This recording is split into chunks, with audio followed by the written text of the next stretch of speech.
আপনাদের স্বাগত জানাই। সরকারি চাকরিতে কোটা ব্যবস্থাটি সংস্কারের দাবি জানিয়ে গেল 1 জুলাই থেকে আজ 11 জুলাই পর্যন্ত আন্দোলন সংগ্রাম চালিয়ে যাচ্ছেন আমাদের দেশের অসংখ্য শিক্ষার্থী। দেশের প্রায় সবগুলো বিশ্ববিদ্যালয়ের শিক্ষার্থীরাই এখন পর্যন্ত মাঠে নামতে দেখা গেছে। তবে আজকের 11 জুলাইয়ের যে আন্দোলনটি আমরা দেখতে পেলাম, যেটি নাম দেওয়া হয়েছে বাংলা ব্লকেট, এই আন্দোলনটিতে শাহবাগ জুড়ে জনস্রোতে পরিণত করেছেন আমাদের দেশের শিক্ষার্থীরা।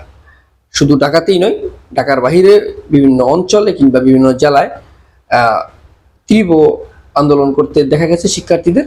আজকের শাহবাগ জুড়ে যে আন্দোলনটি আমরা দেখতে পেলাম, তাতে এক কথায় বলা চলে যে জনস্রোত ছিল। সেখানে আইনশৃঙ্খলা বাহিনীর যথেষ্ট সরব ভূমিকা থাকতে দেখা গেছে। তবে সেখানে কোনো বিশৃঙ্খলা কিংবা তেমন কোনো ঘটনা ঘটেনি।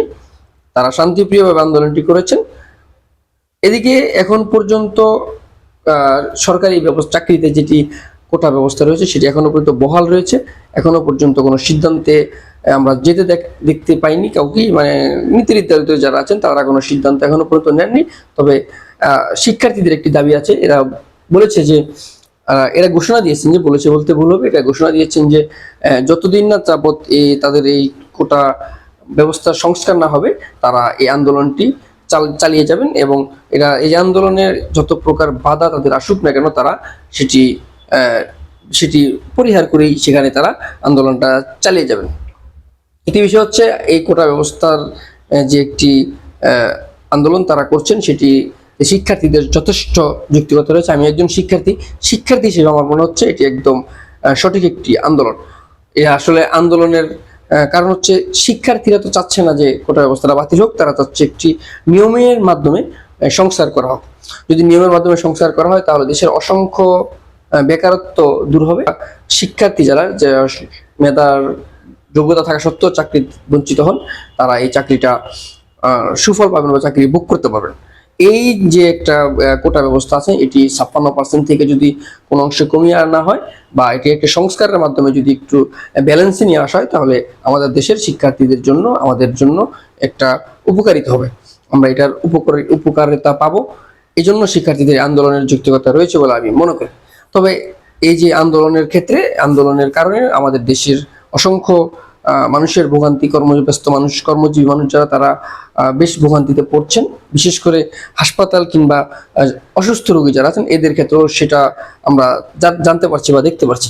আমার নিজেরই একজন খুব কাছের মানুষ, যিনি গতকাল তার স্ত্রীকে নিয়ে ঢাকার উদ্দেশ্যে যে কোনো একটা হাসপাতালে যাচ্ছিলেন, সেখানে তিনি একটি স্থানেই 3 ঘন্টা অপেক্ষা করেছিলেন বলে আমাকে আজকে সেটা বললেন। তবে কোটার যে একটি আন্দোলন, সেটা দেশব্যাপী হচ্ছে, টানটান উত্তেজনা হচ্ছে। এটা হচ্ছে উত্তাল একটি পরিবেশ এখন পর্যন্ত বিরাজ করছে। আমরা জানি না এটির সমাধান কতটুকু হবে বা এটির সমাধান কবে নাগাদ হতে পারে। এই যে আন্দোলনটি আমরা দেখতে পাচ্ছি, এটি একদমই আমাদের দেশের জন্য উপকারী না। কেননা এই আন্দোলন দ্বারা ক্ষতিগ্রস্তের সংখ্যা বাড়ছে। বিশেষ করে যারা অসুস্থ কিংবা চিকিৎসার জন্য তারা বিভিন্ন হাসপাতাল কিংবা তাদের যেখানে প্রয়োজনীয় সেখানে যাওয়ার একটি যাতায়াত যে একটি ঝামেলা, কিংবা সড়ক কিংবা মহাসড়কে যে একটি পরিবহনের ভোগান্তি, যা সেটি এখন পর্যন্ত আমি গত 2 দিন যাবত যেটি দেখলাম বা জানতে পারলাম, যেটি শুনলাম, এটিতে আসলে মানুষের অনেকটা ভোগান্তি পোহানো লাগছে। এদিকে আমাদের দেশের এই কোটা ব্যবস্থা যদি সংস্কার করা না হয়, আমাদের জন্য ক্ষতিকর। সেক্ষেত্রে আমরা আশাবাদী আমাদের দেশের নীতি নির্ধারকরা একটি ভালো ডিসিশন নিয়ে আমাদের দেশকে এবং দেশের মানুষের সুবিধার্থে একটি ভালো ডিসিশন, শিক্ষার্থীদের আনন্দিত করার মতো একটি ডিসিশন যদি তারা যদি ভাবেন যে শিক্ষার্থীরা তাদের শিক্ষাগত যোগ্যতার মাধ্যমে একটি ভালো চাকরি পাবেন বা ভালো চাকরি একটি পাওয়ার যোগ্যতা রাখেন, সেক্ষেত্রে তারা কোটা ব্যবস্থা যেটি রয়েছে সেটি সংস্কার করবেন। এখানে তো বলা হচ্ছে না যে কোটা ব্যবস্থা একদমই বাতিল। যদি এটি একটি নিয়মের ভেতরে এনে কোনো প্রকার একটু নিয়মে আনে, তাহলে হয়তোবা এই আন্দোলন সংগ্রামটা বন্ধ হতে পারে বা তারা শিক্ষার্থীরা মাঠ ছাড়তে পারে।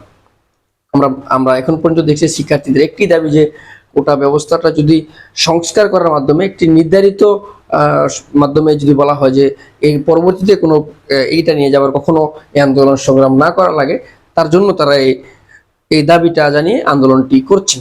তাদের এই আন্দোলনে ইতিমধ্যে দেশ উত্তাল হয়েছে। আমাদের দেশের এখন মেইন টপিক হচ্ছে যে কোটা আন্দোলন।